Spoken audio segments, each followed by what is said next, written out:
Los periodistas. Los periodistas.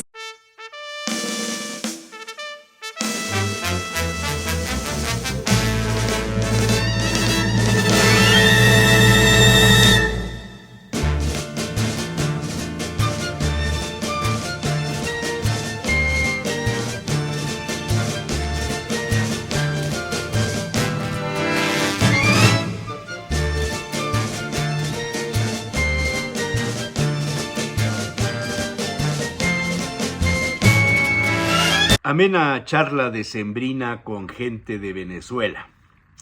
Habían cocinado hallacas y las acompañaban con el pan de jamón, una especie de brazo gitano con masa de maíz, aceitunas, jamón, tocino, pasas y algo más. En Venezuela se acostumbra en el último mes del año esa mezcla, las hallacas de masa y envueltas en hojas de plátano y el pan de jamón. Salacay las comparó con los tamales mexicanos, asunto no muy bien calificado por los venezolanos. Pero la historia gastronómica del continente americano describe perfectamente el uso del maíz en Mesoamérica. México, hace unos 7,000 años, según algunos investigadores, 8,000 según otros y 4,000 dicen quienes hablan del grano domesticado. La cultura mesoamericana llevó el maíz al centro del continente, o sea, Centroamérica, y también al sur, Sudamérica, de ahí la presencia de platillos similares elaborados con maíz convertido en masa. Alguna vez Salacaín escuchó fechar el nacimiento del tamal unos 100 años antes de Cristo, de acuerdo a un mural dedicado a San Bartolo, localizado en Petén, Guatemala. En verdad, el tamal constituye uno de los alimentos prehispánicos más antiguos y famosos y ha trascendido a la actualidad prácticamente igual, con algunas innovaciones. Los habitantes de los pueblos originarios los preparaban rellenos de carne de guajolote, ranas, ajolotes, conejo, pescado, frutas, miel, frijoles y hasta calabaza. Y los tamales constituían un elemento usado no solo como alimento, también para las ofrendas a los dioses y algunas ceremonias religiosas. En 1565, Fray Bernardino de Sahagún escribió: «Venden también los tamales de maíz bien cocido y lavado, y los tamales prolongados y delgados, y los que son colorados, y los que tienen dentro frijoles cocidos y molidos». El mismo autor cita la presencia del atole, llamado atulli. La que vende atulli es mazamorra. Véndelo caliente o frío. El caliente se hace con masa de maíz molido y tostado. La referencia es importante, comentaba Salacaín a los venezolanos, pues la base de ambos, tamales y atole, es la masa de maíz, y de ahí la tradición de desayunos, desde antes de la llegada de los españoles, de tamales y atole. La abuela materna del aventurero preparaba en el rancho unos tamales muy sabrosos de frijoles o ayocotes. Preparaba los granos de maíz como para hacer el atole, lo molía, los dejaba secar y después agregaba un poco de agua de tequesquite asentada, decía ella, con eso la pasta esponjaba.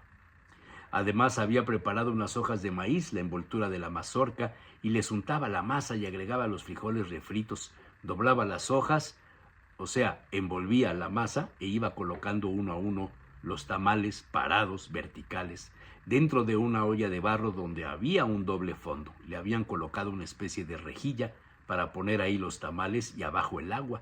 Se tapaba todo y se provocaba el cocimiento con el vapor. Años después, las ollas desaparecieron ante la llegada de las llamadas tamaleras en lámina, más resistentes y con mayor capacidad. Hacía unos 30 años, Salacaín había escuchado a una investigadora de Coyoacán citar la existencia de al menos 500 recetas de tamales y según sus cálculos de esa base se adaptarían unas 4,000 formas diferentes de prepararlos al intervenir la costumbre de cada familia, de cada población y de acuerdo a los ingredientes a disposición.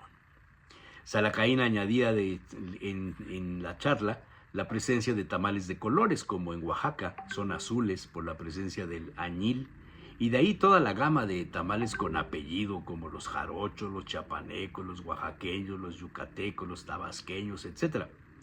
En Puebla los tamales también tienen sus variantes. Por ejemplo, en Huaquechula se hacen para la celebración de Todos Santos los rellenos de ayocotes refritos. En la zona de Axocopan aparecen unos de comino. En la zona de Acatlán, de Osorio, se hacen unos de maíz azul y les dicen chocos y se rellenan con el tradicional guiso de la región, el chilate. En la Sierra Norte de Puebla, famosos son los tamales de habas y de frijoles. Y en la capital de Puebla, por supuesto, los tamales de mole poblano no pueden faltar. En todos los casos, incluso en Michoacán, con los tamales triangulares llamados corundas, se cumplen estos requisitos. Se hacen con masa, casi siempre de maíz, llevan un relleno de algún guiso, salsa, verdura, queso, chiles, y van envueltos en hojas naturales, o de mazorca, o de plátano, o de algún árbol comestible como el choco. Al día siguiente de esta charla, Salacaín recibió un valioso regalo: una caja de tamales de Boca del Río, Veracruz. Pero cuidado, no confundir con el tamal jarocho, nada de eso.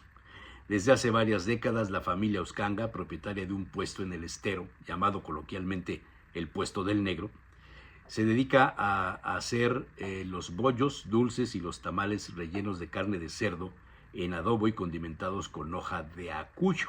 La mayoría de las veces se hacen por encargo. La invitada de ese día mostró curiosidad y preguntó: ¿cómo? ¿En Veracruz tamales de cerdo y no de pescado? Efectivamente, dijo el aventurero, los cerdos llegaron a la Nueva España un poco antes de 1521, provenientes de Cuba, donde se asentaron primero, traídos por los expedicionarios españoles y llegados al puerto de Villarrica, según escribió Bernal Díaz del Castillo. Hernán Cortés mandó a traer cerdos en 1521 para celebrar en Coyoacán la caída de la Gran Tenochtitlán. Los cerdos eran, se supo después, de la variedad conocida como cerdo pelón. Y en su historia verdadera de la conquista de la Nueva España, Díaz del Castillo describe la compra de cerdos en Cuba para viajar a la Nueva España. Y dice así: y volviendo a nuestra materia, y desde que nos vimos con 3 navíos y matalotaje de pan de casabe, que se hace de unas raíces, y compramos puercos que costaban a 3 pesos, porque en aquella sazón no había en la isla de Cuba vacas ni carneros. El cerdo, por tanto, desembarcó en las costas del territorio mexicano y se trasladó hasta la capital, pasando por el camino de la Villarrica de la Veracruz, Perote, Tlaxcala, hasta la Gran Tenochtitlán. Algunos cerdos se quedaron en Perote, donde aún se conservan algunos animales con las características del llamado cerdo pelón. Quizá de ahí venga la tradición de los embutidos de Perote. Pero esa es otra historia.